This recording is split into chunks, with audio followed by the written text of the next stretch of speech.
అందరికీ శుభోదయం. ఇది మా సమీప బంధువుల గోశాల అండి. మేము మా కుటుంబంతో ఒకరోజు అక్కడ గడుపుదామని మేము వెళ్ళినాము. అక్కడ కాంక్రేజ్ ఆవులు, ఇంకా నాటు ఆవులు కూడా చాలా ఉన్నాయి. ఆయన మా బంధువు దాన్ని దీక్షగా చేస్తున్నాడు గోశాలని. సుమారు ఒక 2 ఎకరాల స్థలాన్ని ఆయనకు నచ్చిన ప్రకృతి వ్యవసాయం చేసుకుంటూ దాంట్లోనే గోశాలని చాలా చక్కగా నిర్వహిస్తున్నాడు. దాన్ని చాలా ప్రేమతోటి దాని మీద ఒక తపనతో చేస్తున్నట్టయితే క్లియర్గా తెలుస్తుంది చూస్తే. కాంక్రేజ్ దూడండి ఇది. మేము ఆ ఫామ్లో విజిట్ చేసినప్పుడు మేము ముందే అనుకున్నాము, అక్కడికి వెళ్ళిన తర్వాత దేశీ బియ్యంతో రైస్ వండుకొని ప్రకృతి సిద్ధంగా పండిన కూరగాయలతోటి వంట చేద్దాం అనుకున్నాము. అందుకు దగ్గర ఏర్పాట్లు మేము చేసుకున్నాము. అక్కడ జీవామృతము రెగ్యులర్గా నడుస్తూ ఉంటుంది ప్రిపరేషన్. కానీ ఈయనే అండి మా సమీపం ఉంది, ఇప్పుడు వీడియోలో కనపడుతున్న అతను. నేను స్వామి అని పిలుస్తాను. ఈ వీడియోలో కొన్ని నేను నా ఆలోచనలు మీతో పంచుకోవాలనుకుంటున్నా. అసలు నిజంగా మనిషి రోజు రోజుకు మారుతున్న జీవనశైలి వల్ల కావచ్చు, అవసరాల వల్ల కావచ్చు, తను ఉండే ప్రదేశం అంటే ఉండే ఇల్లు దగ్గర నుంచి ఆలోచనలు మొత్తం కూడా రాను కుచించుకుపోతున్నట్టు నాకు అనిపిస్తుంది.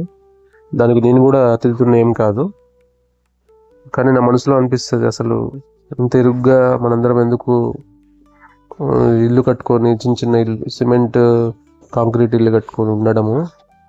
సరే, అవసరాల కోసం తప్పదు, కానీ కుదిరినంత వాళ్ళైతే ప్రయత్నం చేస్తే కొంచెం మనం ఒక అడుగు ముందుకేస్తే దగ్గరలో టౌన్స్కి దగ్గరలోనే ఒక 1 ఎకరం అంత స్థలంలో అయినా ఇల్లు కట్టుకొని దాంట్లో కూరగాయలు, పశువులు అవి మనం చూసుకుంటూ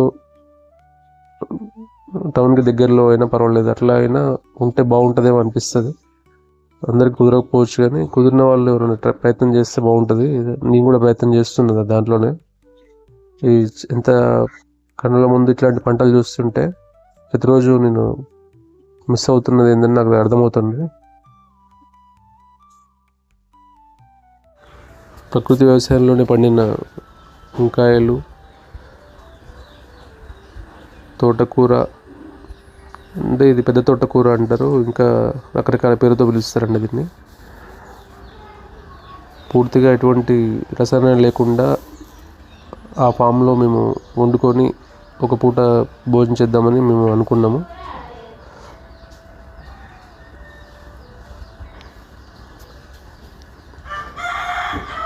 అప్పటికప్పుడు తెంచుకొని వండుకుంటే ఆ రుచే వేరు. పిల్లలు కూడా ఆ ఫామ్ని, అక్కడున్న చెట్లు, మట్టి చాలా బాగా ఎంజాయ్ చేసినారు. ప్రకృతి ఒడిలో పిల్లలు పెరిగితే చాలా ఆరోగ్యంగా పెరుగుతారు. ఇది మేము గరుడ సాంబా అనే దేశీ రకం వరి బియ్యం వండేవి, అందుకు అన్నం వండుకున్నాము.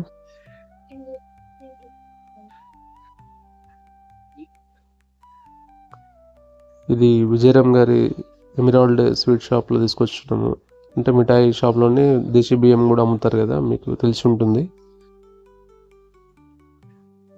పెద్ద తోటకూర కర్రీ చేసినాము.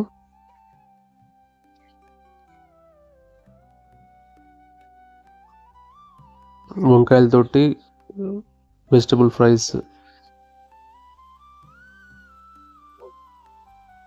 అరిటాకులతోటి, అక్కడ అదే ఫామ్లో అరిటాకులు ఉంటే అరిటాకులు కూడా తీసుకొచ్చి అరిటాకులోనే భోజనం చేద్దాం అనుకున్నాం, చేసినాము.